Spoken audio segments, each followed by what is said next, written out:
Okay, welcome everybody to Seeking Counsel. We are here with Matty B, Matt Bruce. How you going, brother? Very well, thank you, bro. Thanks for having me.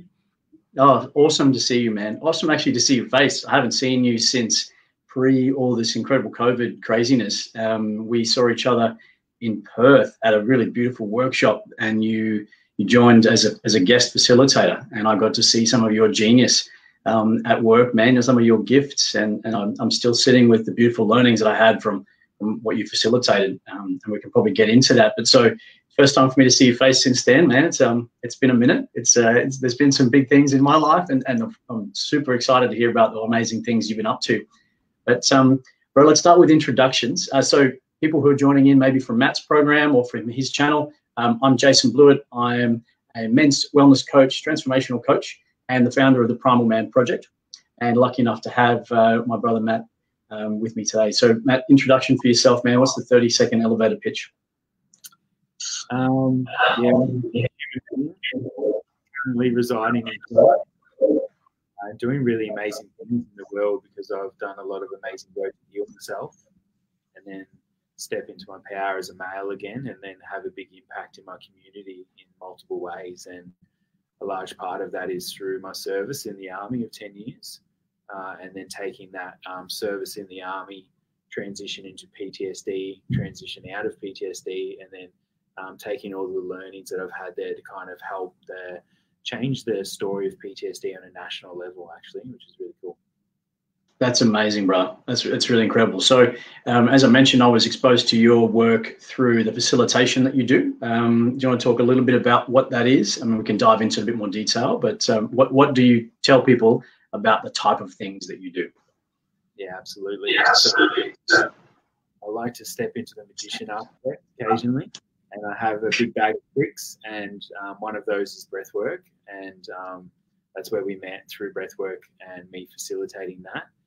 And I remember it was a pretty magical weekend, actually. I'd just been speaking down in Bunbury. So I did 2 speaking events, like kind of transformational speaking. And then on the way home, I ducked in to do a breathwork event, and they were literally about 15 minutes apart. And it was like the universe had booked my calendar side by side. So it was like literally I was blown away just at the synchronicity of me doing an event 15 minutes away from the next event. To receive that, and then to drop in from a speaking event, then drop in to facilitate the brothers that you were had circulated all over Australia. It was really powerful. Yeah, it was a beautiful event. So just a shout out quickly to our brother Brett Della over in Perth, who ran an incredible event called the Momentum Revolution. So I was lucky enough to support him in running a workshop that was really transformational for the men that were there. And Matt, you supported a beautiful process. One for the space holders, as you called it, and it was great to hear you talk about really loving holding space for space holders. So that was for the day before we started the workshop, and then on the actual day of the workshop, you came back and facilitated for the participants, and to watch on both sides of the fence for what is a truly transformational practice for those who don't know what breathwork is. Matt, what is it? What it's about, and what can it do? Yeah, breathwork has helped me really transform the Army. Been a really, really powerful, allowed me to step into a healed version of myself, and most importantly, from a male's perspective, open my heart again. So from being in the Army and 10 years of service, trips to Afghanistan, I'd really closed my heart off. I didn't know what love was for myself anymore, what love was for anyone else. And has been a really powerful modality in allowing me to re-regulate my nervous system, to get back in touch with my emotions, and to actually understand myself again as a male. Extremely amazing. Powerful. Yeah. Amazing, man. And effectively, what is breath work? What is it? What is it about, and how does it work? It's a really good question, and I guess there's a few theories out there, and this would be me speaking from my personal experience. Would be that when we have the correct environment for the human body and the mind, we can heal ourselves. Ultimately, when we have a nourishing environment, our nervous system and our body can really regulate itself. And what breath work really allows us to do is to create an environment consciously where our nervous system and our internal will can basically re-regulate itself. And through the silencing of the mind, through breathing process, we can actually turn off internal processes within our mind, and we just basically allow our emotions or our physical body to re-regulate itself under the wisdom of the body. The body holds such a natural wisdom. You think that 99% of our processes that exist within our human body are all automated already. So we go to the toilet, we eat food, we breathe in oxygen, all these things happen automatically. And so can our healing process as well too. So we kind of tap back into that wisdom and knowledge that the body has through handing over control back to the body through breathing, and then allow it to take care of itself. That's incredible, bro. I'm going to get you to lean forward a little bit so we can hear you a bit better. It's getting a little bit patchy. So yeah, just lean in, I think, is one of the topics for today. And I think that's really appropriate for us, man. Brother, I want to tap into your story. Thank you so much for sharing about that really transformational practice. I've experienced breath work, and to tell people that you have to experience it to believe it is probably selling it really short. And it's been some of the most transformative things I've done in my life is to experience a breathwork process. So if you have opportunity, people out there who are listening, to experience a breathwork facilitation, it is truly extraordinary, and it defies explanation. So if you have an opportunity to do it, please do. So thank you for sharing that, man. I feel like that's just a little bit of an opener into the things we're going to be talking about. When I created the banner for the session today, and you gave me some of the intro words into the things we're going to be talking about. They're just pretty casual topics. I feel like unconditional love, just scratching the surface of mastering enlightenment in our existence. Yeah. Fear is an illusion, unlimited possibilities, mastering your mind is a pretty ambitious topic list, man. I feel like we've got our work cut out for us in the next hour and 20 minutes. But I have faith. Not at all. Let's not say that we're very capable of knowing all of those things and embodying all of those things in this lifetime. And let's not create a distance. Let's not create an illusion, and let's just actually step into them right now. Beautiful, man. Absolutely love that. And I want to get there, brother. Let's talk a bit about your story, and maybe dive in, for a little while about what your experience was and this incredible. You have a really challenging and a really harrowing story, and I think not just people who've come from returned service environments, people who are frontline responders, and people who are AMBOs, and people who are dealing with and even intensive care and hospital carers have exposure to extreme circumstances that I believe we are, as a society, really ill-equipped to support people in transitioning out of. And it's something that I've come into understanding about recently. Sebastian Junger's book, Tribe, is something that I've read and really would love to explore a few topics in there. But tell us about your journey through your time of service, and really go through what you experienced around PTSD. What was it actually like living with it? And then maybe a bit of how you actually came to the journey of healing yourself. Yeah. So 10 years in the army, trips to Afghanistan with Jordan, and time spent supporting SAS for a number of years as well. And ultimately trying to integrate back into civilian life. I was diagnosed with PTSD and major depression.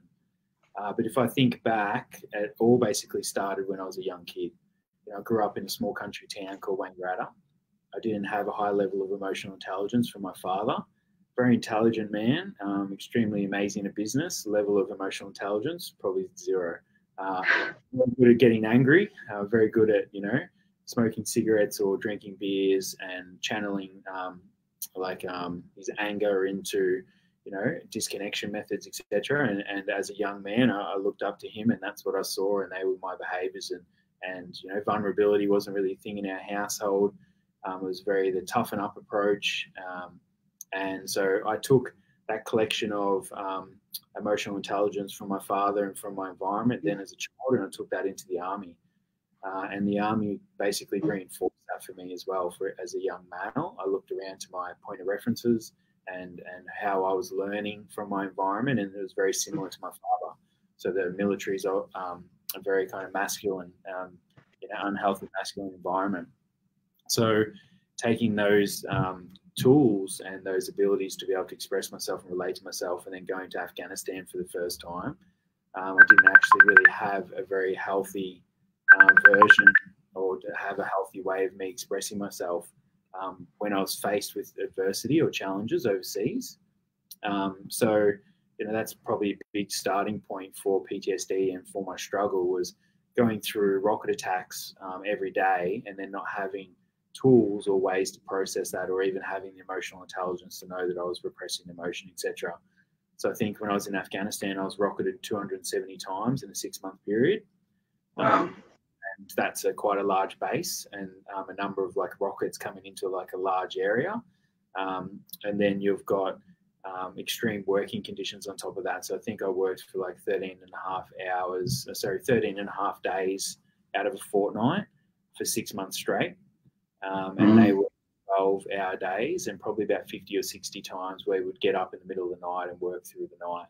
So extreme amounts of hours. So your body is already very challenged physically. You're probably in a level of cortisol and adrenaline from the amount of hours that you're working.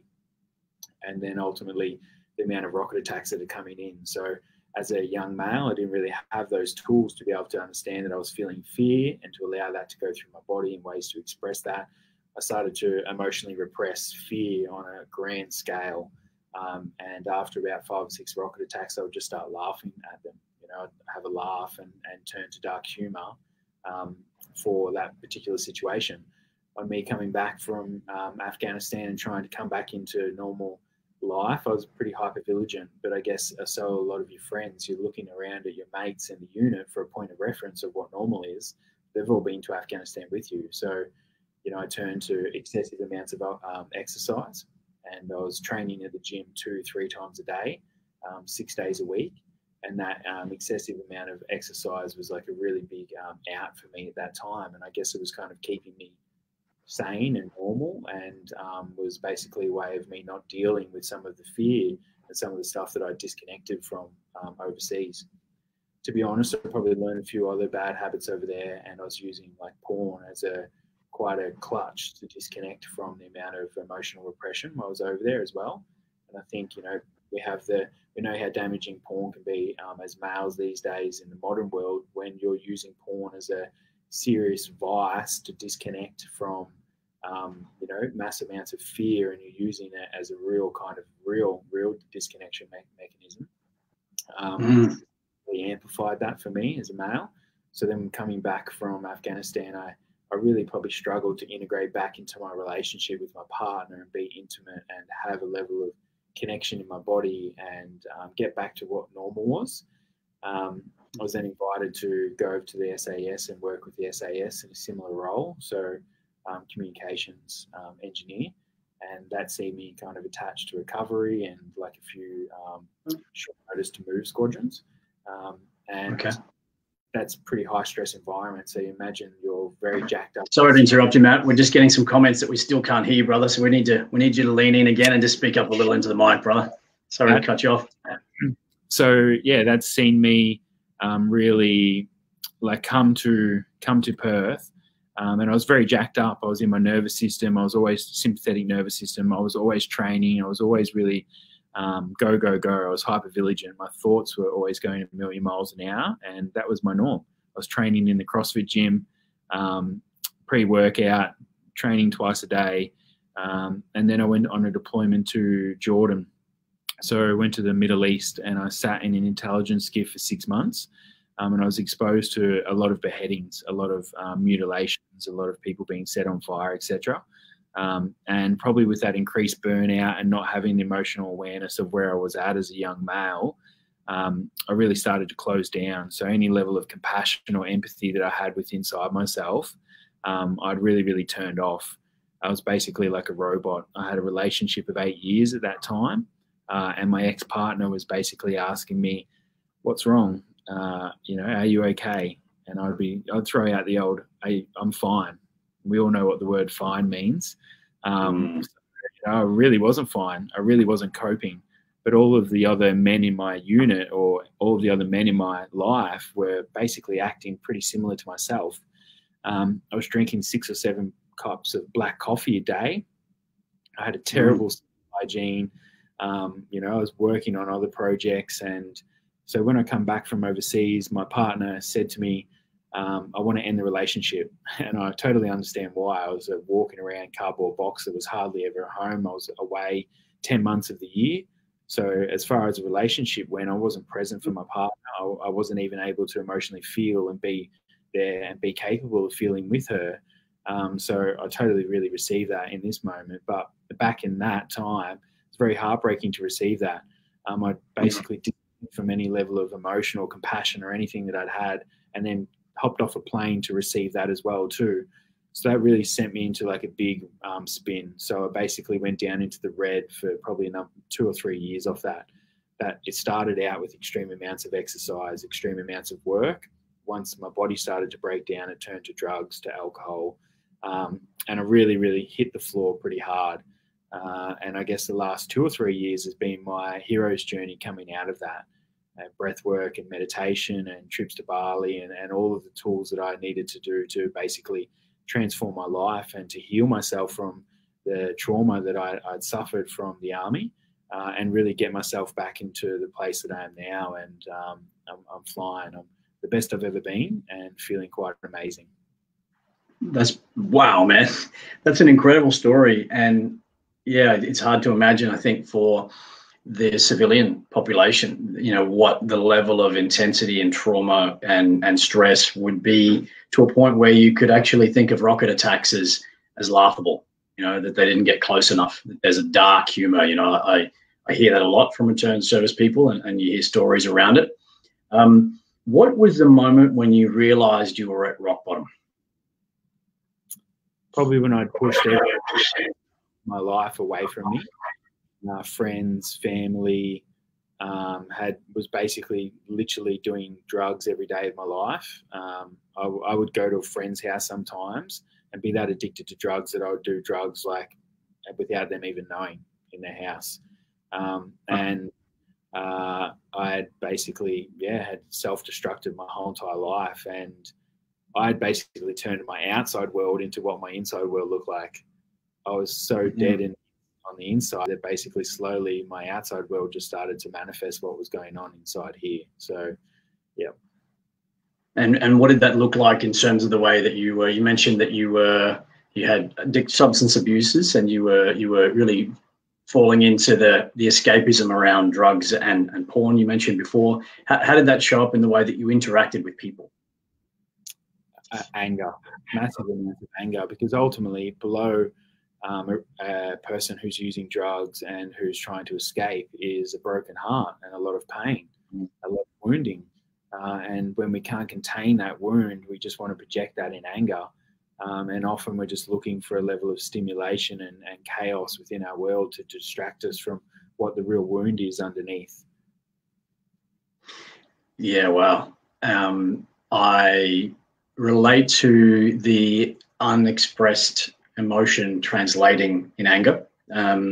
I don't have anything in terms of military service history or a similar experience in that way, but went through my own trauma around a broken marriage, or a marriage that ended, I should say. And one of the things I found is that as I was going down in a spiral, that really unhealthy and unproductive relationship, things that were showing up for me were that I didn't have the tools in how to process or to alleviate the tension and the trauma in my relationship. And I also didn't have the support. I didn't have a social system or structure that was designed to say, hey, man, you know, you seem frustrated a lot, or picking up the signs for somebody who was becoming antisocial, was reclusing in themselves, or was quick to be volatile, or was doing or saying inappropriate things under the influence of alcohol, which to me was all warning signs that I've got repressed stuff that I'm not dealing with. I've got trauma in my life that I'm either hiding or I'm not even acknowledging. What was the experience like for you coming home, in the sense of the support system and things in and around how it helped you to get back into norm?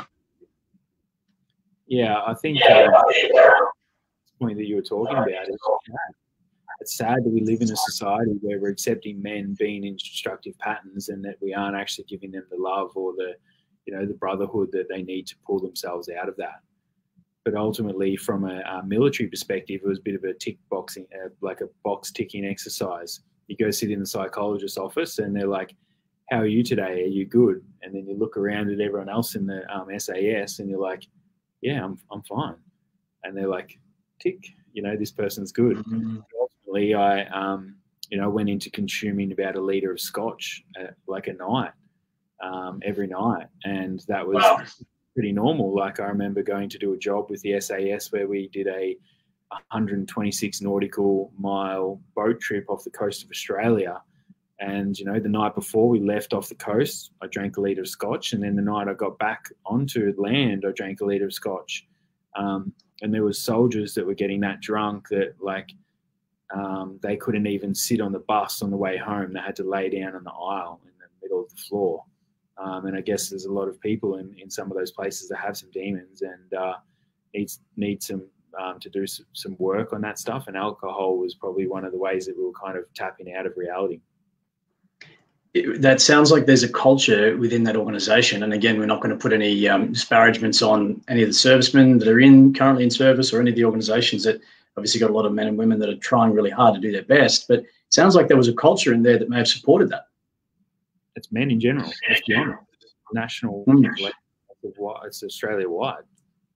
Yeah, it's across the whole globe. Yeah, I 100% agree with you. And I think the culture in Australian masculinity, and I know that this is a controversial word, toxic masculinity and hypermasculine, however you want to label it and describe it, that culture of escapism, the culture that you can't talk about the challenges that you have.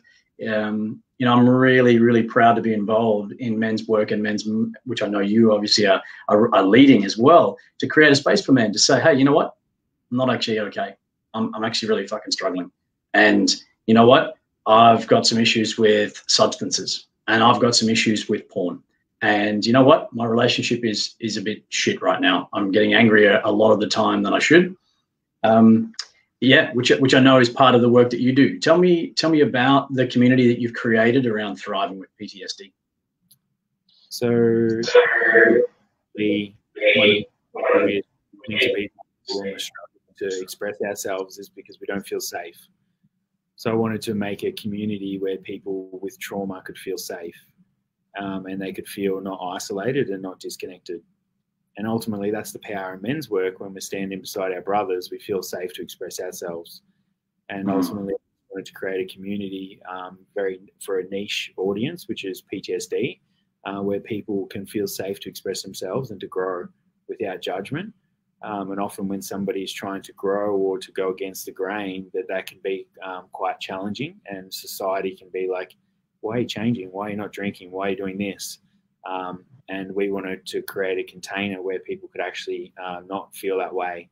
So we've partnered up with the Happiness Co., which is like one of the leading preventative mental health organisations within Australia, and rolled this course out across Australia and actually across the world. So it's only in its second week. Got like 23 members in the platform, and a number of people that are like coming into the Zooms each week. And yeah, it's scaling and people are really dropping in and it's receiving a lot of benefit.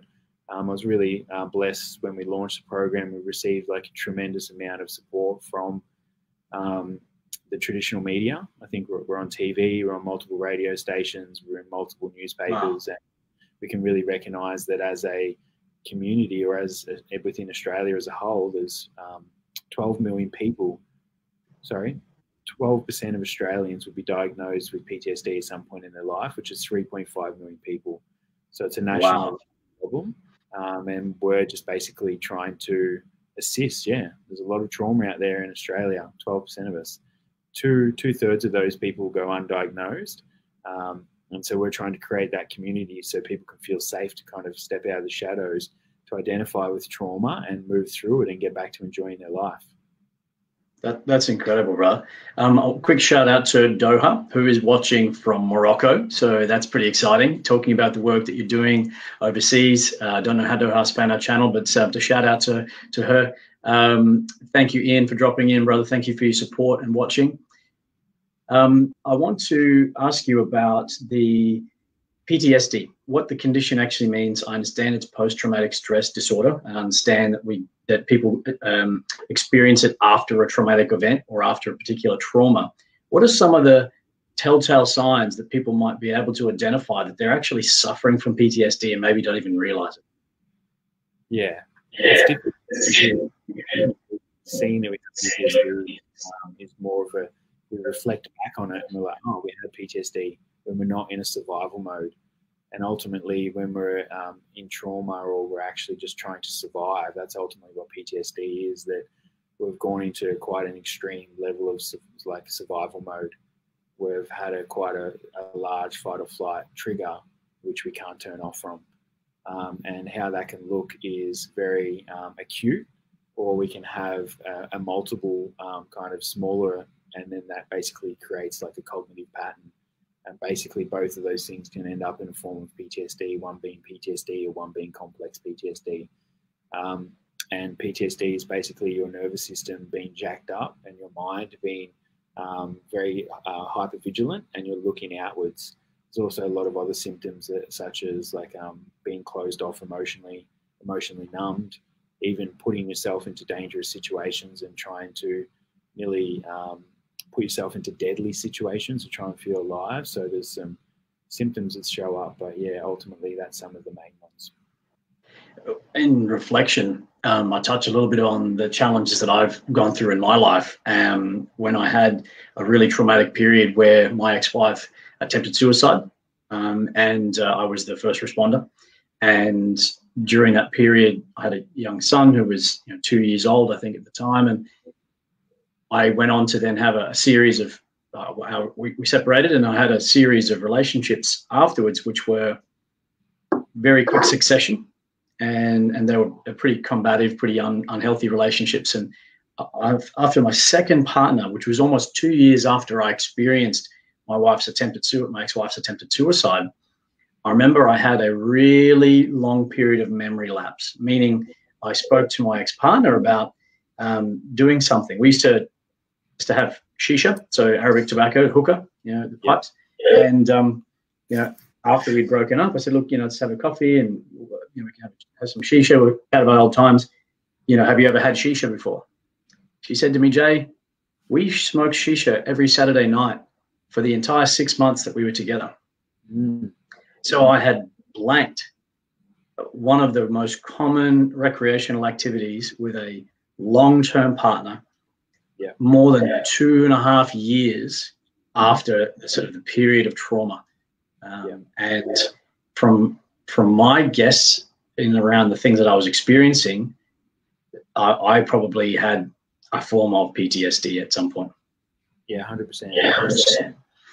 So you basically realized part of your emotional body that was too harsh for you to deal with, and then you can just put that away, and you're operating from a place of survival.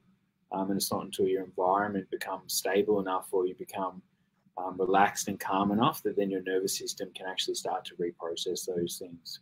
Jace, just quickly, I've got to jump up and grab my laptop charger. Oh, cool, man. No dramas. Let me share a bit about the story while you're doing that. So for those who are watching and maybe haven't heard, part of my story, which I'll be honest, I'm probably guilty of not sharing enough. I went through, separation and divorce in and around a partner who was my ex-wife, who was mentally ill. She suffered from bipolar, and as I mentioned, unfortunately attempted suicide on a couple of occasions. And what I found was, as I mentioned before, I didn't have the tools or the support system to really catch, what was ultimately for me the most challenging period in my life. And as a young father with sole custody of my son, found myself in really uncharted waters. I didn't have any background in understanding the things that were happening to me. I closed off from my family. I didn't go and seek the support. And when I've told some of the story, people have said to me, we didn't know this was happening. We didn't know you were struggling. You turned up to family events, you turned up with a smile on your face, you put the nice photos on Facebook and happy snaps. And actually what was going on is I was fucking struggling. I was in a world of hurt. And it wasn't until I got to probably 3 years after my separation, that a couple of people separately said to me, you need to go and do this transformational workshop, Real Man, which is the event where Brett Deller and I met, who you supported his workshop. And Real Man was recommended to me by a couple of people. And at that event was almost the first time I realized how bad it was, when I got there and realized, when I told my story for the first time, when I told people out loud the things that had happened to me, and when I'd reflected back on the way that I behaved, I was actually held for the first time among a community of people that said, yeah, man, you know, we've got you. You've been through some fucking hard times, and you know what? It's okay that you struggled. It's okay. It's not okay what you did. I did some pretty unconscious things. I had some pretty irresponsible relationships, you know, with women mainly was my addiction. And I used it as a way to self-soothe, if you like, to go and find comfort in multiple partners. And yeah, unhealthy relationship with alcohol. So that was part of my, you know, realization that I actually wanted to be in men's work, was when I participated in these incredible events where I'd received this incredible growth and transformed my life and really changed the direction of where I was going. When was that moment for you? When did you realize men's work was where you wanted to be? Good question. And probably recently in COVID, you know, I'd always probably been a bit of a lone wolf in the sense of I was always learning to heal myself, and I was always holding myself, and there was always a level of me going inwards and doing all of my inner work by myself. And I think it was just part of my journey. And rather than me being held by a lot of men for me to heal, I was holding myself. And it probably wasn't until COVID hit, and it was pretty, I actually moved back into my old house where I had PTSD just before COVID hit. So I moved back into a house where all of my old triggers, all of my old stimuli and all of these things existed. And I basically got the last embodiment before I wrote my book. So I wrote a book on healing PTSD, which I put out Warriors War. And it was like, okay, you want to put a book out into the world? Here you go, step up. So I basically got thrown back into all of my old triggers, and I really had to move through them again. And I really had to do all of the work, and I had to apply all of the tools and do all of the learnings that I'd done. And I had such a high level of awareness. It felt like I was just watching myself this whole time, and I was just going through all of these triggers. And what really dawned on me was I knew that the quickest way that I could get through this and the best way that I could grow was to lean on my brothers. So I called up my friend who was like a Kundalini yoga teacher and said to him, mate, I need accountability. I need support. I'm going through something right now, and I want to show up to your house each day, and let's drop into like a Kundalini yoga session each day, and you can hold me as a brother. And more importantly, you can hold me accountable. So I'm up early in the morning and I'm treating my body and my mind with the highest level of respect. And, you know, in that moment of me going through that transition, that expansion again, and those changes within my life, I really felt supported in that. And then, you know, also the healing aspect of expressing that to my brothers, of what I went through and being seen totally in myself, expressing everything that I went through. That then I just like really dawned on me the power of being held by the masculine and being supported in that, and then how much I wanted to kind of help facilitate that. That's beautiful, man. Just a shout out to everybody watching. If you have any questions for Matt or myself, please drop them into the comments. We are keeping a track and we can respond, and there's a lot of wisdom here that we're yet to untap, but if we're burning some questions around what we're talking about, please drop it into your comments.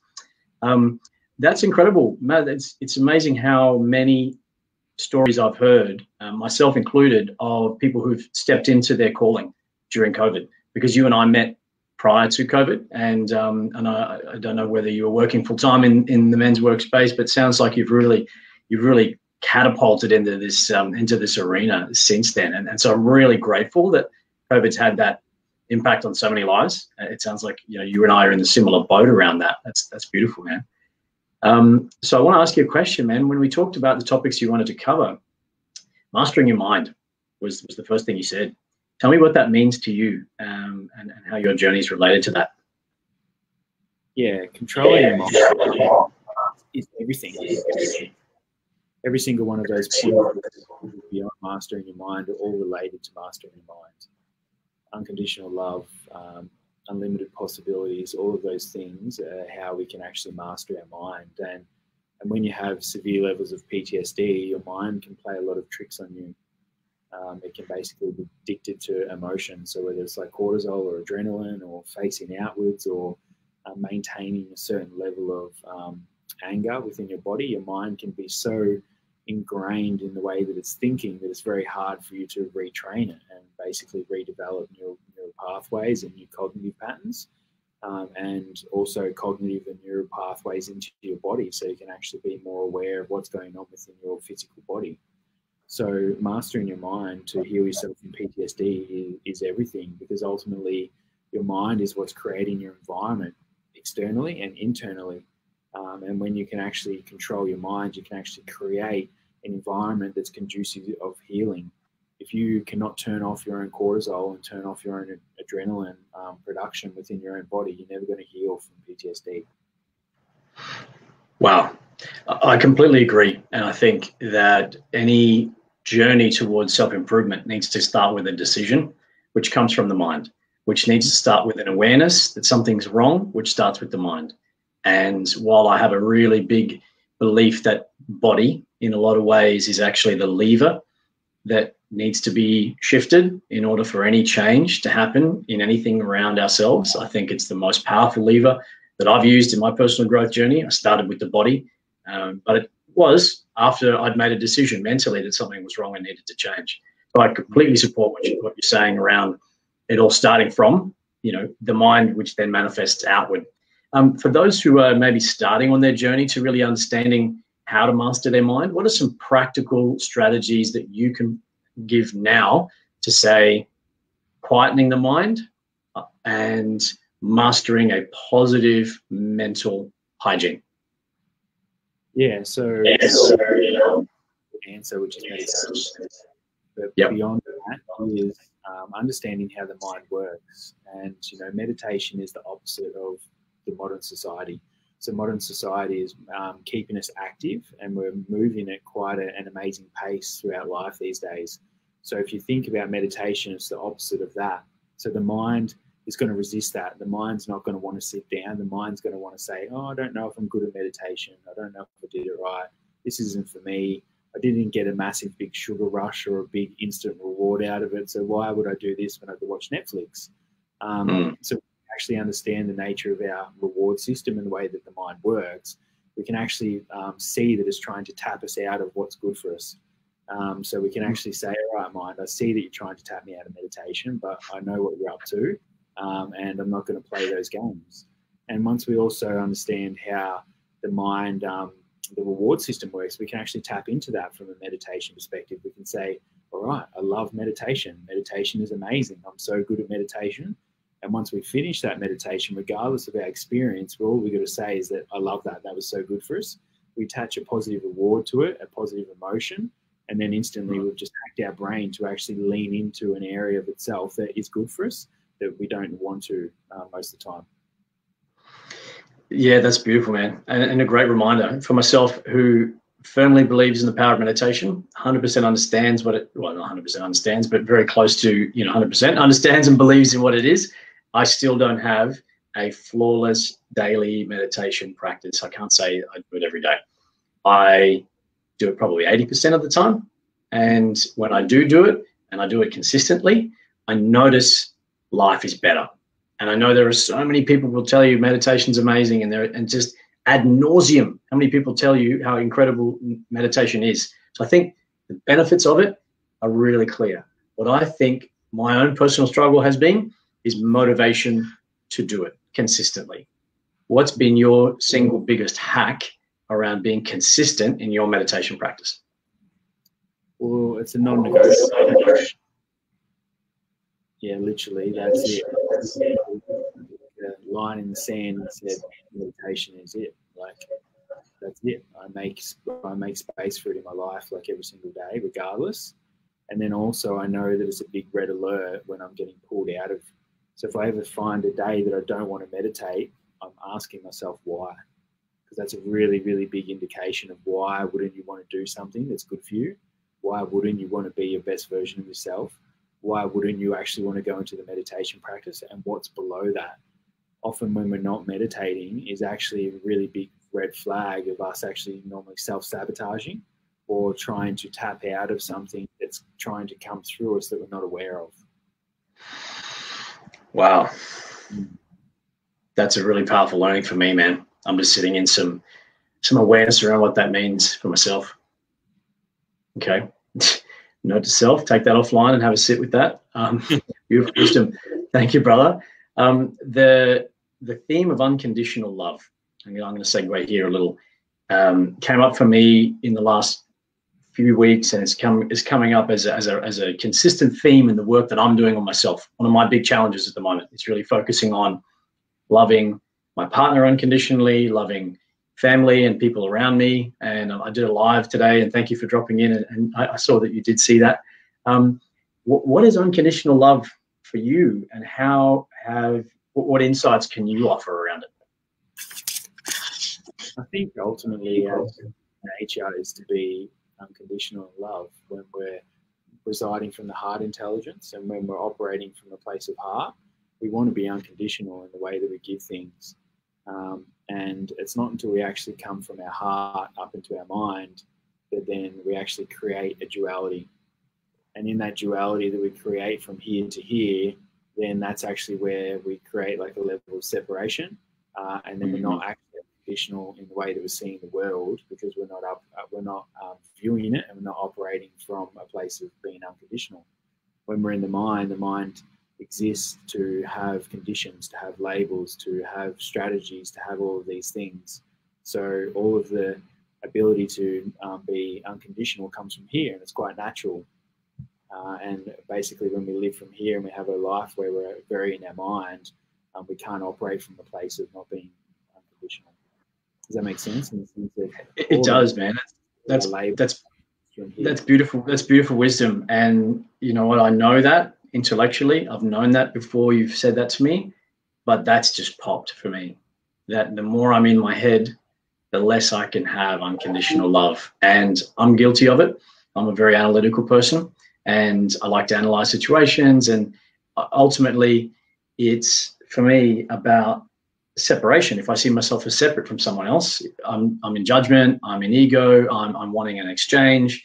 For my partner, I want her to apologize for something that's upset me. But after she's apologized, I'll give my apology. All of these things, these transactions, these covert contracts that we have with people around us that say, I love you if you give me the feeling of love. Even languages of love, which is a beautiful way to understand how to give and receive and support each other in love, can turn into a transaction. So it's a double-edged sword for me, because I now know my language of love is touch and words. And so if I don't get that, I'm like, you haven't given me my language of love, babe. You know, I feel like I'm getting the short end of the stick here. You know, I want to hold you to the inventory about this situation. You know, come on now. I've told you what my language of love is. I'm not getting it. I'm going to balance the ledger. And it shows up for me a lot, man. Yeah. It's huge. And I've been through that. And, you know, ultimately, you spoke about that separation from the other person, but we create that instantly when we separate from our own hearts. And when we're together with our own hearts and we're listening from our heart, or we're talking from our heart, there is no separation. But then when we come to the mind, that's where the separation occurs automatically, and then we separate from the other people. Yeah. Yeah, wow, man. Just want to shout out to Ross and Marika, who are really resonating with the things we're talking about now. I want to get back to the practical as well, man. I know you're such a student and a teacher of physical practices. So I'd love to tap into your wisdom around this. What is a really simple strategy if people are finding it hard to get out of their heads and get into their heart? And also just leaning forward and speaking to the camera a little bit as well, man. We're losing you on the volume. But what are some really practical ways that people can drop into their heart when they're speaking and interacting in their life? Yeah, and it's actually quite binary in the sense of look for the labels in your mind during the day. Look for the places that you're labeling stuff. Look for the times that you're judging. It can be as simple as, all right, let's see all of the times that we're judging out in our life. Let's get a little elastic band and let's catch ourselves out judging. And every time we catch ourselves judging, we're going to love ourselves. We're not going to shame ourselves and say, bad boy, you've been judging.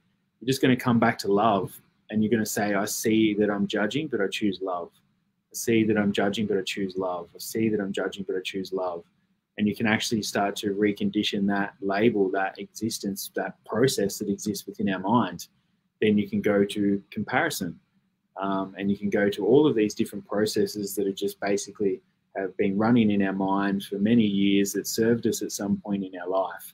And you could write down maybe 50 of them, and they all exist and they run just like a program.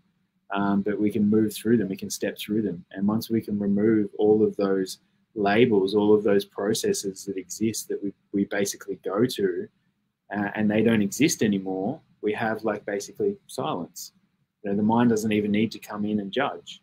So if we're not judging and we're not comparing and we're not being jealous and we're not labeling and we're not doing all these things, what are we doing? We're not doing anything. So then the mind doesn't really exist, and then we're actually just by default present here. So just tick them off one by one and shine your light and shine awareness on all of the times that you're judging, or shine the light on all of the times that you're comparing, or shine the light on all the times that you're expecting something from somebody else. And once we kind of have shined enough light on all of those processes, our natural default is to just be present. Make sense? It does, man. I'm just taking it all in. It's there's a lot of wisdom in there. Thank you, man. I feel like fear is one of those things that really sits underneath a lot of what you talked about. So if I think about the times when I've judged others, it's actually fear of them judging me. And if I think about an assumption or an expectation, it's actually a fear that I'm not enough, or a fear if I'm in a partnership, asking someone else as a transaction to apologize and being conditional on my expectations and love. It's actually as a fear that they won't love me for who I am. They won't actually be here, that they might leave, that they don't love me as much as I love them. Really, it's coming out of fear, in a lot of ways for me when I sit deeply with it. And you listed fear as one of the things that when you start to unpack, I believe, when you start to unpack and tick off as experiences underneath, there's just present moment. Fear as an illusion. Tell me about what that means for you and how that shows up in a practical way. Just to touch on what you spoke about, in the sense of a lot of the reason that the mind kind of exists is because we can't actually feel into a certain emotion, and that's overpowering. And our mind basically is our protection mechanism. We're present in our body. When the fear kicks in, we jump up into our mind because we can't be present in the emotion because it's overwhelming, or we've got a cognitive pathway that as we're children, or we felt that in the past that we couldn't feel that. So we want to jump into our mind. So one of the main reasons that we're projecting the fear of not being worthy and all of these things onto other people is because we haven't actually developed the courage or the embodiment to sit in those feelings and master them. So when we can actually be aware that we're projecting onto other people, you can always ask yourself, okay, what's below that? What can I actually sit in? What can I allow myself to feel and to actually embody and to allow it to metabolize and dissolve? So fear is an illusion in the sense of the fear of not being enough and the fear of not being worthy is normally an emotion that exists within us. Sit in our own fear and allow it to dissolve within us. Then we won't project it onto other people around us. Is that what you mean by leaning in? That's one example, yeah. Yeah, absolutely. In the sense of you sitting in your own fear, and especially if you've been a soldier and disconnected from fear for a number of years and you want to go sit in your fear, yeah, that's leaning in. Because first couple of times I had to sit in, massive amounts of fear, I honestly tapped out. I ran away like a little boy. I couldn't face it.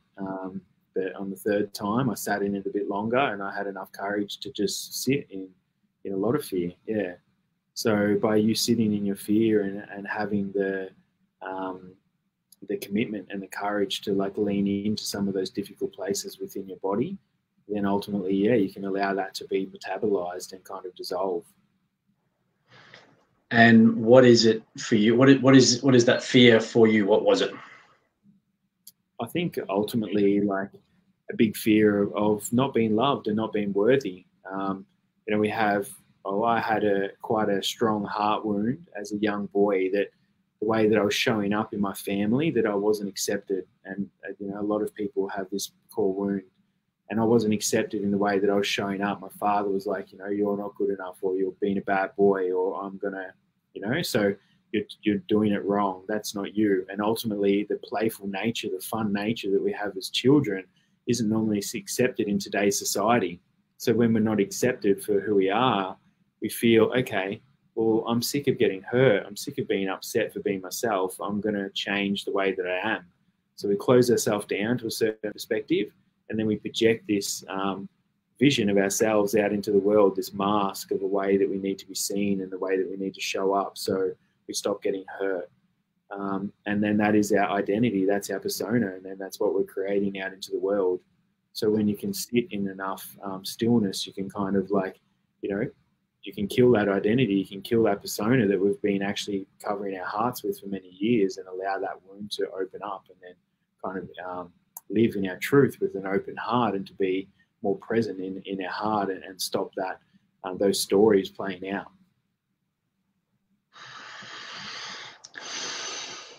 It's something that comes up for me a lot in the work that I do with men, is around the amount of reliance and expectation, I think, that we have on parents, immediate family. And a lot of the theories that I have developed an understanding around with the Primal Man Project relate to the way that we were designed to live for a very long time, or way that we evolved to live, if you want to say that. And how we've now come a long way from that. We're living very separately. We're living very individualistic lives that are pursuing our own gains. And one of the ways that that shows up is a huge reliance we have on a very small number of people. So I can imagine, and I've seen, when, you know, in tribal societies, people were raised by a community of people. So the edges that might have shown up in an individual wouldn't have imprinted as intensely on one child, because they have the support and the love and the structure across all of the adults that they were influenced by in their lives. And some people still have that today. Recognize there are people with big families who collaborate on raising children, but I think this is one of the reasons why psychologist couches are full of people who have so much resentment and anger and frustration toward their parents, because for whatever their parents and families, immediate smaller families, imperfections were, they imprinted so tightly with individuals. And because our families are getting smaller, there's less attention to focus on less people, and there's more reliance on the fewer. So yeah, a lot of the work that I've done in my personal growth has been to unpack my wound around my relationship with my father. And I'm still working on it. I still don't have a relationship with my father that I would like to. And understanding that he did the best he could with what he had, did a great job in so many ways. And my mother the same. You talk about opening your heart and opening up to that wound. You know, what would you say to somebody who hasn't done the exploration, and who hasn't done the thousands of hours of meditation, or who hasn't done big breathwork practices? What's a good place to start in understanding where you have got core wounds in your experience? I'd say not to worry too much about labeling and going too deep and exploring something. I'd say just be present, and to develop those practices that you spoke of, and then the rest will take care of itself.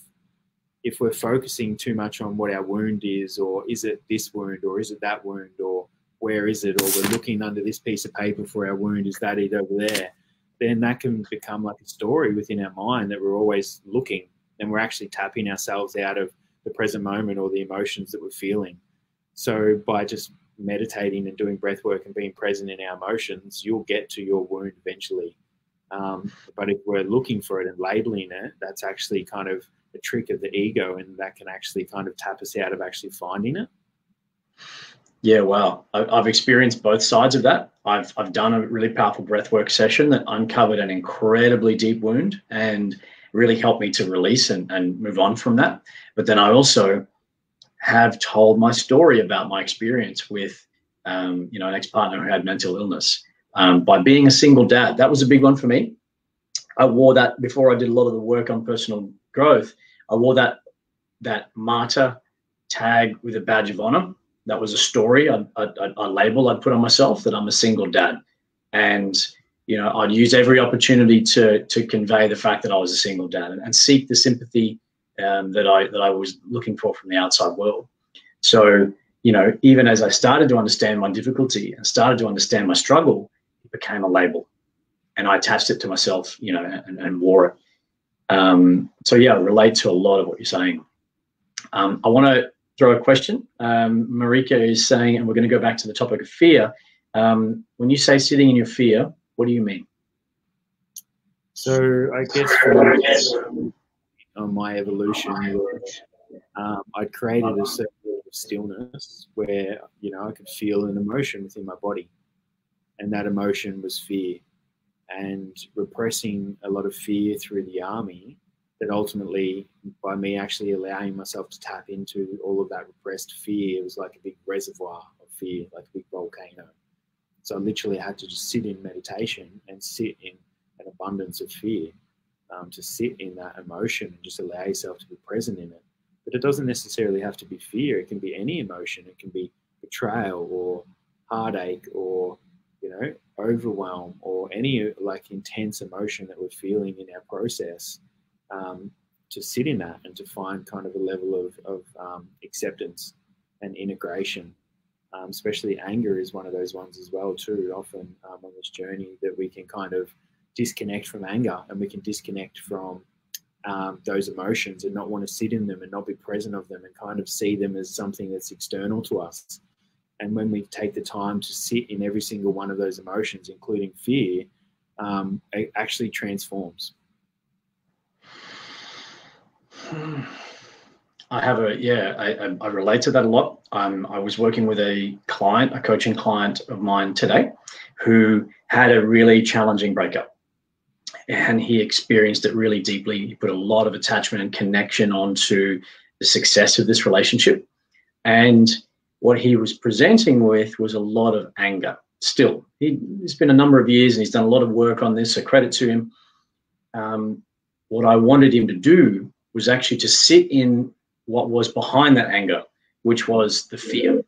And so intuitively, even before having this conversation, I knew that the fear that he felt was actually driving his behavior away from seeking really authentic connection now in his current life, and afraid that he was going to hurt somebody or afraid he was going to be hurt himself. We went down that road of actually exploring, what does that look like? What did that feel like? And actually sitting in that fear. And he kept trying to talk out of it and bounce his conversation out and around and rationalize, and said, stop. I want you to sit and just be and verbalize the feeling, and then actually just sit in that emotion. What does it feel like? And eventually we got to a place where we demystified it for him. We immunized him against that fear. We experienced it, we sat in it, and he came out of that in a really powerful way, feeling like he'd seen the worst of what that fear had to offer effectively, and understood that it was still driving his decisions 4 years later. So yeah, I have some great experiences of supporting people to sit in the worst of the things that can happen. What's the worst? I had another coaching client who was a man who was petrified his wife was going to leave him, and he operated out of fear. Didn't drive his boat because they might have an accident. So fear was operating and driving a lot of his life, and he missed out on a lot of his life because of that fear.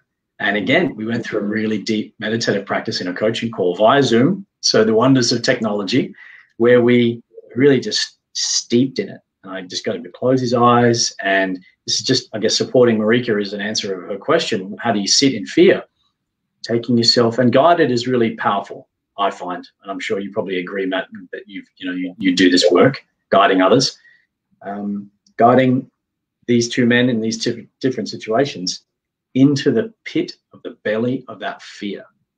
and having them both embrace the worst thing that could happen. And with this second client, I actually had him talk me through the future scenario of his wife leaving him. We talked through what would happen, and then the next thing, and then the next thing, and then the next thing, and just really emotionally cleansing and feeling a lot of that, and he was really processing. And when we got to the end, he'd actually faced the demon, and he'd sat in awareness of the fact that he would still be alive, and his son would still be around, and he would still have a life that was worth living, and the fear was unfounded. And coming right back to your beautiful phrase that we have on the poster, fear is an illusion. Yeah. And that's amazing. Somebody else hold you in emotions, and to have a guide and to help you kind of parent yourself, and to have that level of safety and trust that exists within your internal world is really magical and really beautiful. And yeah, meditation or a space holder or a coach is extremely powerful in those circumstances to be able to do that. What's even more game changer and more next level is then, once you've worked in those containers and in those places like breath work, etc., then conditioning yourself to be able to do that outside of those containers, to hold yourself in your deepest wounds, and to be able to have an environment where your body and your mind feels safe enough to drop into anything and express it as well too. Wow.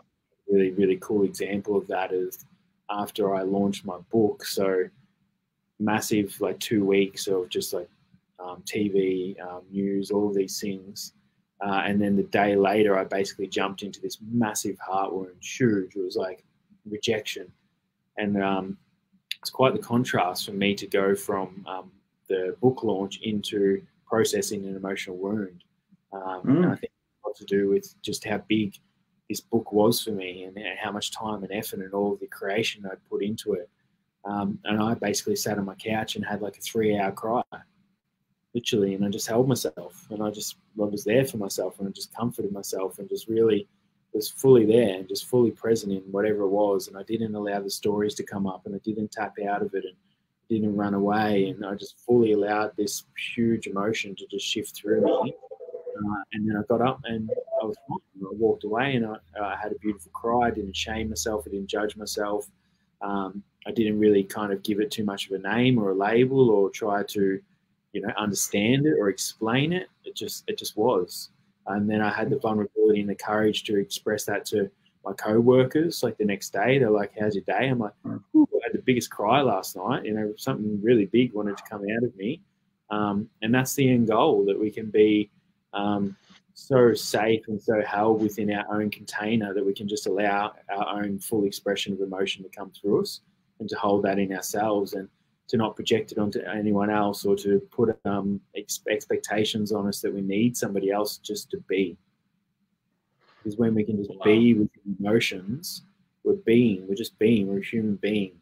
When we're doing breath work, when we're having a coach, when we're doing all these things, which are all part of the process, like literally they're all part of the process. But when we can just come back to a state of being in all of that, then that's where we're so deeply in our power, and we're so deeply kicking goals, and we're so magnetic, and the world is just really, really beautiful through that lens. Wow, that's a beautiful place to aspire to be, and I completely agree that there's a journey to get there. That there is a place where we're coming out of lack of awareness. There's no awareness of our trauma. I was in there. I was in an unconscious place. Somebody actually told me about this transformational workshop that changed my life. It actually came into my sphere 10 years earlier. Somebody said to me, "This would be an amazing workshop for you." And I was like, "The fuck you trying to say, man? That shit's for people that have problems." And I actually rejected it outright. And it came back into my life. And then I realized, oh my God, after it changed my life, I came out after I completed the workshop. And I saw my ex-wife, and we had a changeover where I, took my son, and I just held her. I just hugged her. And then when she went to pull away, I just held on. And then she held on for a little while longer, and she held on longer. And we both just had this beautiful emotional release. And it was the first time I'd hugged her since we'd separated, because it was a pretty traumatic separation and pretty unfriendly at times. And she's like, what's happened? You're different. She looked at me and there was something very different about me. And I'd gone through this incredible cathartic emotional release.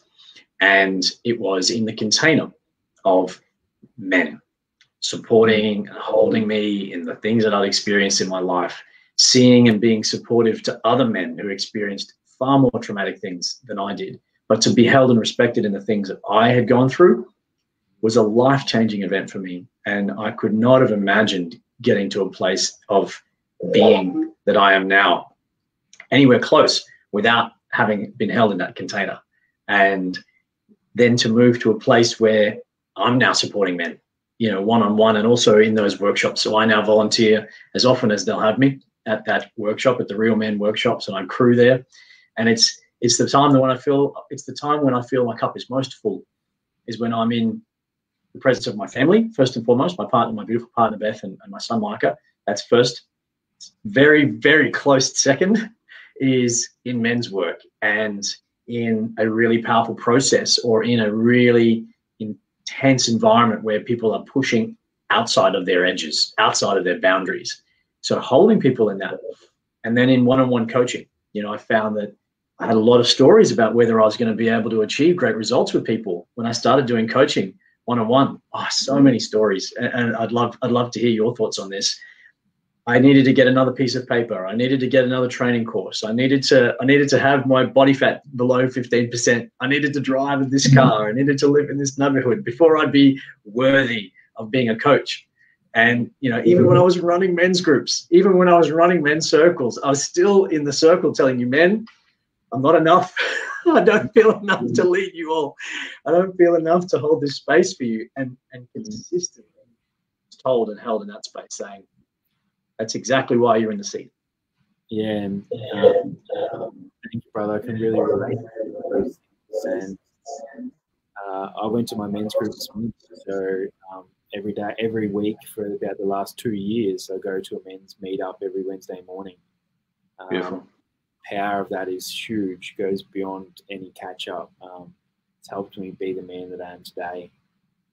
And yeah, I really related to a place of like kind of action-based self-worth and certificate-based self-worth. And that, you know, a title or a piece of paper, all these things were going to make you feel worthy. And to remove action-based self-worth was a very big upgrade for myself, in the sense of that I could feel worthy regardless of my actions, but then still have such a deep connection to myself and devotion to myself and love that then therefore every one of my actions beyond that point would be based out of worth for myself, but not from the place of needing other people or needing the worth, but knowing that, like, if I ever made a choice other than something that was worthy for me, it'd be such a betrayal, because my heart is so open and I feel so deeply now to myself that I would feel that betrayal, and I'd never want to do that to myself or to my heart. Wow. So how does that show up in a practical way? That I guess ultimately you're so full that you don't need to have action to validate yourself. You could just being who you are, authentically yourself in any moment. You can feel worthy. And none of you're not actually like, it's not an action-based self-worth. A lot of us men have like what's kind of like a hamster wheel called like a problem-based solution. And we always have a problem and we always put solution at the other end of ourselves, and then we go achieve it. And then we're like, look at me, look how good I am. I achieved the problem that didn't even exist. And that's so much of our self-worth is wrapped up in that. And it's such a deep program that's running within a lot of men in society, that when we actually hop off that hamster wheel and we're like, oh, actually, if I don't have a problem and I'm not taking action and I'm not doing anything, I'm just as worthy as if I did do something. And you mentioned before around making choices. So being a betrayal to the choice that you had around your self-worth. What's an example of that for you? The way that I would choose like a partner, or the way that I would choose to be intimate with somebody. And that, you know, if I had like a, you know, an unconscious kind of sexual primal attraction to somebody, that I didn't feel alignment with my heart and my head, that then therefore I wouldn't engage in you know, communicating with that woman and you know, having the possibility of moving into an intimate situation, because I didn't have alignment with all parts of my being, and that I'd rather not entertain, you know, that kind of primal aspect of me wanting to ejaculate or having sex with another person, because my heart wasn't in alignment with that, and my head knew it wasn't the right decision as well too, even though if I was feeling aroused as a male. So that's the kind of like devotion that I would have to all of my body, that then I'd only enter into a relationship with another woman or a woman if all of my parts were in alignment. Wow. That's really powerful. I had a guest 3 weeks ago on the show where we really dove deep into sacred sexuality and the role around really educating men in the experience of and the need to connect deeply with women. And one of the things that's come up for the men in my men's group recently is around a relationship to pornography, and how, and I'm just thinking about as you're sharing that alignment between yourself and, you know, your heart, and having congruence in with the choice of an intimate connection. One of the things that was shared was that pornography was actually a detensioning of the sexual energy within a man, and the release of a valve that gets released unconsciously that then actually denies that energy to ourselves if we are not in a partnered relationship. So using that energy and that potency within ourselves to drive creation and drive the force of manifestation. You know, as men, we are the sowers of the seed of life. And so often we feel really unconscious about the release of our seed, if you like, in a physical, but also in a metaphoric way. And I'm guilty of this, that, you know, there's an incredible spiritual significance and power to the release of, literally, release of life force from our body. And taking it forward into a relationship with a woman, you know, and this is wisdom shared by my brother, Alex Kenny. He said that giving that away, you know, in the context of an electronic environment, i.e., you know, watching porn, is an absolute travesty, because you're giving away the energy that you could retain for yourself to create a manifestation of abundance in your life, or give to a woman in a really conscious way to enrich her and enrich her connection with you. This is I think a subject that's coming up a lot for me and a lot for men. What are your thoughts on that? I know this deeply because I've been trained up until, you know, probably only a number of months ago. It's sad to think that so many other men out there are choosing porn or choosing to be in relationships that aren't fully in alignment for themselves, and choosing to be in this unconscious state and not to be fully in alignment with the sexuality, the heart and their mind, because it's a really amazing place to be. And, you know, if the whole world was in that state, we'd be living in a lot healthier life. So, yeah, it's just, you know, and then that's one of my passions and my purpose now, is to, you know, help other people to be able to achieve this and receive this as well too. So, yeah, it's hugely life-changing as a male to be able to control your own sexual energy and to put it towards a purpose that really lights you up. And, you know, I wouldn't have been able to get through the last few weeks around my book and what I'm achieving now in my own workplace if I hadn't had my sexual energy as a way to control that. And I was, you know, rechanneling all of that into my purpose and using that as part of my one of my tools to be able to achieve what I did. Wow. And let's, if you're happy to go there, let's talk about what that actually means on a practical level. Does that mean not ejaculating? Yeah, absolutely. Yeah, so not ejaculating, and then circulating my energy like in a morning routine, and once again sitting in that feeling, because ultimately you can, when you haven't ejaculated for a long time, you can have overwhelming kind of feelings in a sense of, you know, you wanting to be intimate or starting to project that out. And then can you actually like sit in that as well too and be comfortable with that, and they're not allowed to overcome you.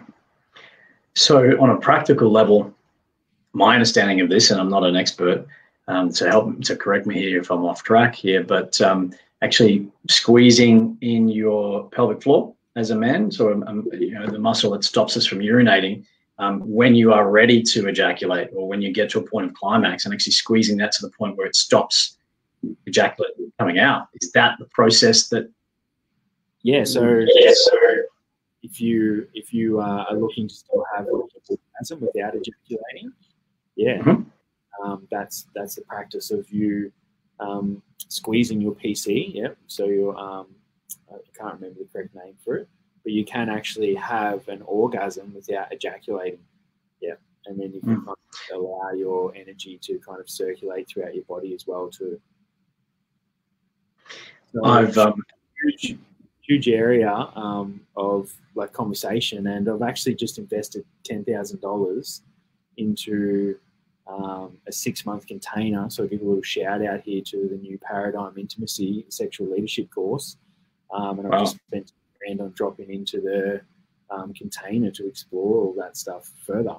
So there's a lot of information, and I guess all of me holding in my sexuality, me holding in my ejaculation, all of those things. I wouldn't say that I'm actually confident enough to speak from a level of authority in those things, because stuff that I've just done myself, I don't read on that. I don't teach that. That's just my own personal practice that I'm exploring with and learning and understanding. That does have profound effects and assist me in those ways. But then I can see it's such a opportunity for growth, and that's why I've committed to this container as well, to drop into the new paradigm and to learn and to educate myself and to go deeper into my own body in that regard as well too. That's beautiful, man. I'm actually just about to go on a seminar weekend, so I'm starting tomorrow with, and thank you for sharing, brother. I'd love to invite you to share the links to any of the programs, and we'll talk about the work that you're doing, because I really want to give you space to really showcase the greatness that is you. I'm dropping into a relationship seminar over the weekend, where I think a lot of this stuff is going to be coming up. When I say stuff, I mean conscious connection, polarity, intimacy, and the intenseness of internalizing our own energy. One of the things that I got as feedback, early on in my growth journey, was that and this is the words of my teacher at the time, he said, Jason, he said, you energetically, it's like your penis is out here. It's like your penis, it's out here. He says it's poking out into the world. And I for the longest time didn't understand what that meant. And in a practical sense, what I've learned to understand about that was just that I was projecting sexual energy, and I was projecting an intent to connect and an intent to have a connection with people in a really unconscious way. And when I say people, I mean women. And I struggled so much with that feedback, because it's like, well, what does that fucking mean? What am I doing wrong? And it took so long for me to actually understand that sitting in the masculine energy of my own centered self-worth was the first part about my own exploration of an interaction with polarity and sexual energy, was that my relationship with myself needed to fill my own cup, so that I wasn't looking for interaction and intimacy and connection unconsciously with people, with women everywhere. Even at the point where I'd walk into a room and the feedback was, you're leaking energy everywhere. You're leaking your masculinity. Keep it within yourself and reserve it for where you want to have a conscious connection. And it's an area that I'm exploring over the weekend. So Real Education does these seminars, Real Relationships. My wife, my partner and I are going, it's going to be 4 days of really dropping deep into our connection and our relationship. And I feel like that's important in the sense of I'm dropping into being a space holder. And that was, I guess, a lot of the work that I'd done, is to not project onto women sexually as a space holder. So if you're a breathwork facilitator or a coach, and working, even meditation teacher, sound healer, So like many hats around the space holding, like I've worn, and I've always had a lot of interaction with women. So it's been a big part of my journey is to be able to be conscious of those projections and not project them into situations with women when you're space holding, which is really important. It's a skill I'm still learning. I had an opportunity, and thank you for sharing. Yeah, I think it's something I can see from yourself when I met you in person, and my partner Beth had the same reflection when she met you. The comment was you had a great energy, really clean, present, and very warm. And I immediately was really respected the work you did because energetically you were contained within yourself, if that makes sense. And I know that I was frustrated with people when they used languaging like this because I didn't understand what that meant. But now as I'm doing more and more work on myself, how hard it is and how challenging it is for me to keep that container within myself when I see it in others is a great respect and reverence. And I can imagine it's come with a lot of practice, man. So yeah, I just want to acknowledge you that definitely comes across.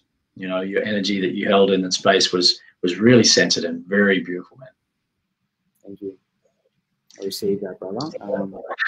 And yeah, there's been a lot of work to be able to get to that. There's a lot of choices within my mind and a lot of meditations and a lot of breath work and a lot of awareness in every moment for me to be able to get to that space. So thank you for seeing that in me. Yeah, you're welcome, man. And I know the challenge of being a space holder for women. I was really honored to support a women's workshop back in early part of the year, so before COVID hit. And there was a small number of men that were honored to be amongst a workshop to support women. And it was challenging. It really was. There was a few things. I went into that workshop expecting to learn about women. And what I came out with was actually learning a lot about myself. How I show up in my relationship, how I show up with women in general, the dark side of my masculine, the manipulation and the control, and where I attempted to use covert, manipulation, all very unconsciously. When that, feedback was given to me, I was really unaware that was even, and I'll be more specific, even to something so simple as just putting a hand on a woman's shoulder when I spoke to her was a covert way that I was subconsciously controlling her in a conversation. I had absolutely no idea that was what was actually happening, because touch is my language of love. So I was expressing connection. Actually, what was happening was that I was exerting control. Mm-hmm. Yeah, you're trying to make yourself. Yeah, I was. Wants to control situations, feel safe, and to not have fear come up. So, you're actually trying to make her feel safe, but really trying to make yourself feel safe through an act of gentleness. Yeah. Yeah. Great. Just to feel Sorry, safe. brother.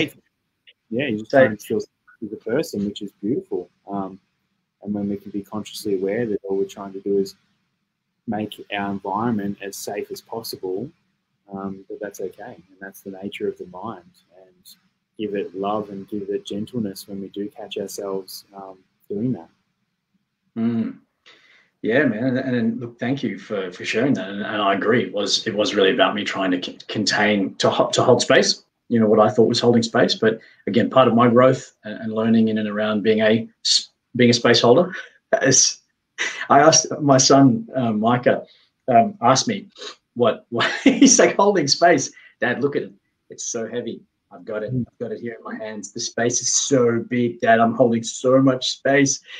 And I realized the funniness of that is, it just, what even are we talking about when we're talking about holding space? Like, what is holding space to you, man? It's being heart-centered and to, stay inward and to just be present within yourself, and to hold that container within inside yourself then allows you to hold that other person. Allows you to not, jump into any of your own stories, allow your stories to be projected onto them.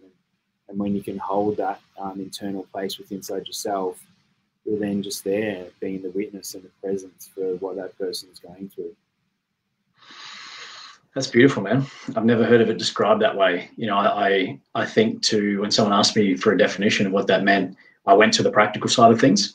So I said things like maintaining eye contact, giving a real present body language, facing someone, remaining silent, or giving affirming sounds or noises, but doing so respectfully. And basically, it's just a respectful, really good listener. And yeah, I like your definition, because to me, that's what I've just described as the external state, and what you've described as the internal. And yeah, I think between those two, that's probably a great definition. Let's put this up. Yeah, and you know, ultimately, what all those things that you spoke of are our natural state. Whenever anybody's going through something and you're in this place, all of the things that you listed off would be our natural place of existence. But then sometimes we can be doing all of those things and then not aware of what's actually going on underneath us, that we could be in a place of fear, or we could actually have an emotion in ourselves and be triggered and have parts of our own past that they're going through and bringing up for us as well too, if that makes sense. Yeah, it does, man. It does a lot. I love that. And I think I always get to the end of these, and when I say I always, in the conversations I've had so far, I've been honored to have some really incredible men, yourself, you know, not least amongst them, you know, and here we are at 1 hour and 26. I feel like we've gotten up about 5 minutes ago. I feel like we could chat for so much longer, man. I'm really in flow right now. So I'm feeling loath to signal, but I want to give you space to talk about this just ridiculously, wide topic of unlimited possibilities. Yeah, and I want to hold space at the end for you to tell me about the work that you're doing. So respectfully, I'm going to go over time. So I'll give you a couple of minutes just to go ad lib. What is unlimited possibilities for you in your life and your work? Unlimited possibilities, the world that we're creating, and the labels that we're putting out there. And, you know, that when we're doing something at a distance, and when we're telling ourselves that it's hard, and when we're putting this like resistance and all these things and obstacles in our way, versus actually speaking stuff into an existence in a clear way, and you know, and knowing that and owning that, and knowing that that is truly possible, and knowing that you can be anything that you want to be, that you do have, you know, unlimited choices to show up in the way that you want to, and fully embodying that in every word that you speak, and having default, you know, not putting yourself under the victim umbrella and saying, oh, that's hard, or, you know, I'm trying to do that, or, you know, I'm trying to show up in this way. It's like, I am showing up in that way, or I will show up in that way. And, you know, the higher your energy comes, the higher your vibration becomes, the more power your words have, and the quicker you speak things into existence through manifestation. So that's an art as well too, of knowing that unlimited possibilities is true, but you better be careful what you speak, in a sense of, because you can speak stuff into existence that you mightn't actually want to. That's beautiful, man. Yeah, I 100% agree with everything you said. That's profound wisdom. I want to throw an acknowledgement your way. Ross has said there's a fluent calmness about Maddie that resonates safeness. So an acknowledgement there from my brother Ross. Thank you, bro. And I want to give you some space, man, to share what it is you're working on and how we can create some support. People want to support you and hear about the great work you're doing. Give us the elevator speech if you can, brother, in the couple of minutes we have remaining, about the things that you're working on right now that you'd love people to know about. Firstly, go to hit up my book, Warriors War. So Booktopia, Warriors War, and then you can hear the story in detail. It's an activity-based book. If you know anyone that has PTSD, or anyone that's been through trauma or gone through anything, that book has everything in it. Such a low price point, and you can basically have me in your bedroom, giving you, you know, whatever it is that you need in that moment to heal through PTSD and trauma. And that book's been so beautifully received, and it is epic. Alongside that book, from a PTSD perspective, is we have our Thriving with PTSD growth mindset community. So you can hit Thriving with PTSD up on Facebook, throw us a DM, and we'll go from there. firstly, we would connect and just see if we're the right fit for you. So this is not a sell in a sense of come be with us. It's more of a sense of, let's see if, you know, what Thriving with PTSD is offering is correct for you. And let's put you on the best path to grow and to better yourself. And just making my time more available to more people is what's really in alignment for me now versus more one-on-one coaching, etc. So that's really important to me, that program, so I can actually help more people understand their power and how to step through the trauma. So that's another place. And then the third one is a digital agency around helping men be coaches. So there's so many amazing men out there like yourself, Jason, that are doing like amazing stuff, yeah, and are ready to step up into that online presence and to put out a course and to transmit their truth out into the world. So myself and a good brother, Lockie Samuel, have created a space called the Men's Work Collective.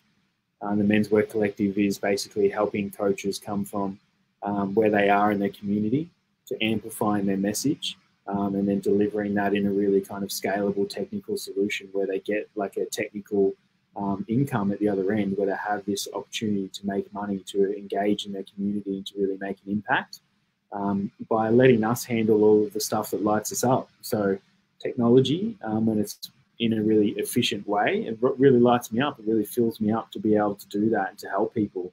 I know that there's a lot of conscious people out there that technology drives them crazy. So we're just going to co-create in that regard, where we can offer a really amazing solution for men out there, and then help them deliver that. And then we're going to do that in the form of a brotherhood as well, too, in the sense of when we come together and build that collective, there's so many benefits that come with that as well, too. So that's really lighting me up at the moment. That's really taking off at the moment.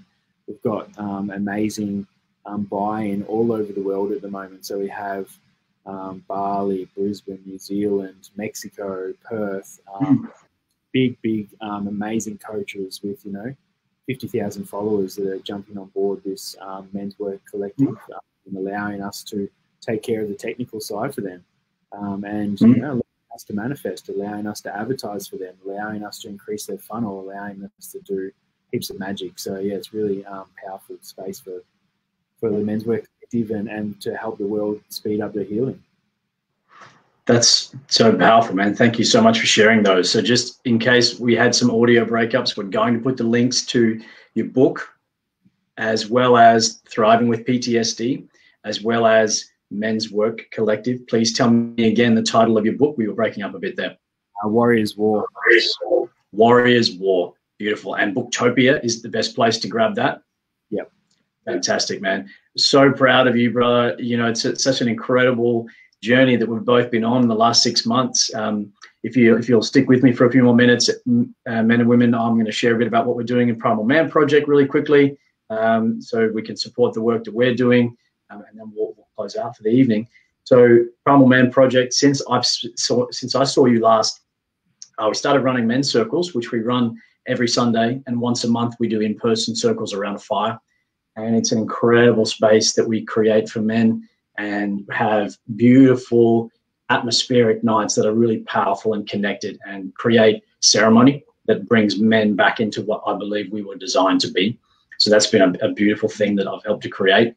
And something that we've launched recently that's been really powerful has been the day-long retreats. So we take a group of men, we go on a really pretty rugged day, a pretty hard adventure into the bush, and it's a day of really immersive and powerful practices, some of which might have talked about today. I don't want to give any of the processes away, but the men that came away from the retreat last 2 weekends ago said it was the single most profound. It was 2 men that said the same thing, single most profound event of their lives. And these were men that had children and had been married and had lived. And for me, it was just such an incredible honor to hold them in that space and to create, as you would say, the container for that experience for them. And for those watching, men, we have our next Sharpen the Spear day-long retreat next Saturday. We have tickets available on Eventbrite. Please go to the Facebook page to have a look. We'd love to have you come along. It's a really powerful day. And some of the things that Matt and I talked about today, practices that were really, really transformative, I experienced on similar retreats, I will be running. So that's a hint to some of the conversations that we've had tonight and some of the impact that we'll be able to have on that retreat. So, men, have a look on the Facebook page. Would love to have you join us. So that's my shout out from myself. Matt, I just want to acknowledge you, brother. You're a beautiful man. You are doing incredible things for the world. I really honor you. I really see the work that you're doing for people that need help. People who return from combat are those who have given an incredible amount of service to their country and to what they believe in. And for you to hold space for those people is it's a beautiful and moving thing, and a really powerful way to contribute to the world. So I deeply honor you and your work, and I really am really honored to have created a space for you to share your story tonight. Thank you for choosing to connect with me, man. I really, really see you. Thank you, brother. Probably one of the best outros. Thank you, man. Thank you very much. You're most welcome, brothers. Thank you, men and women who followed in the tribe. You want to say something else, brother? I just want to acknowledge the space, what you've set up tonight, and what you're putting out into the world, and you helping your brothers on your retreats and the men's work circle. Beautiful. Yeah, absolutely beautiful. Thank you, brother. Supported by people like yourself that have helped me along my journey to really open up my heart and to have the practices that helped me to get to where I am. So in together we share, together we rise. I'm so honored to give you a space after you having given me and to you, man. So thank you, brother. Stay online with me, man, and we'll have a quick chat after we get offline. But ladies and gentlemen of the tribe that have been joining us, that's Seeking Counsel. Wrap for the night. Love you, everybody. Thank you so much for joining us, guys. Good night.